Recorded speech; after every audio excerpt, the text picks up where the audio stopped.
l'amertume. Cette vérité peut changer votre tempérament automatique. Soyez intentionnel et ayez une attitude positive. Face à la situation, ne vous noyez pas dans un verre d'eau. Ne cherchez pas quelqu'un à blâmer ou quelqu'un sur qui décharger votre frustration. Ayez confiance et réjouissez-vous de savoir que Dieu est avec vous et demandez-vous comment Dieu vous demande de réagir et d'agir dans cette situation.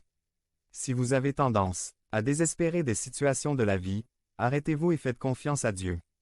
Communiquez constamment avec lui. La prière constante vous fera expérimenter sa présence dans votre vie et apportera la paix qui dépasse toute compréhension. Si vous faites partie de ceux qui vivent en se plaignant de la situation, en faisant confiance à la volonté de Dieu dans votre vie, soyez maintenant reconnaissant au lieu de vous plaindre. Soyez intentionnel en remerciant Dieu pour chaque situation. Vous avez raison de le faire. En Christ, telle est la volonté de Dieu pour vous. La Bible nous appelle à une vie de contentement. À mesure que nous grandissons dans notre confiance en Dieu, notre contentement grandira également parce que le contentement est le fruit de la confiance en Dieu. Dans cette situation difficile que vous traversez et dont vous vous plaignez peut-être déjà, maintenant que vous savez ce que Dieu fait en vous à travers l'œuvre de Jésus-Christ, au lieu de vous plaindre, dites « Merci Seigneur, je sais cela. Et ce qu'il y a de mieux pour moi.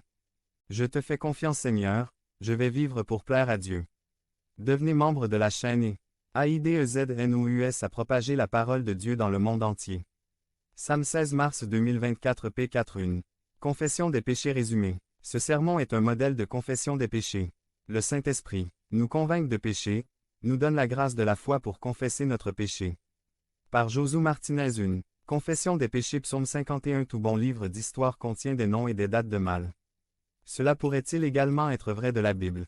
Noé égale ivre. Abraham égale menteur. Jacob égale fraudeur. Travail égale arrogant. Moïse égale courageux. Gédéon égale idolâtre. Samson égale lascif. Saul égale jaloux. Salomon égale capricieux. Jérémie était déprimé. Élie était vaniteux. Jonas égale raciste. Isaïe était grossier.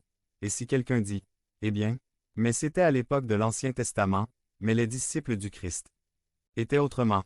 Voyons s'ils étaient autrement. Matthieu égale publicain. Thomas égale incroyant. Jacques et Jean égale fils du tonnerre. Pierre égale fier. Paul égale intolérant, craintif et colérique.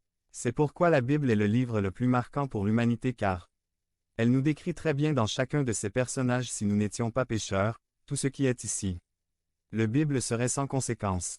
Mais si vous êtes un terrible pécheur qui aurait honte de voir ses péchés connus, alors voici la plus belle nouvelle du monde comment Dieu pardonne aux plus grands pécheurs, vous trouverez ici le miséricordieux et pardonnant à Dieu.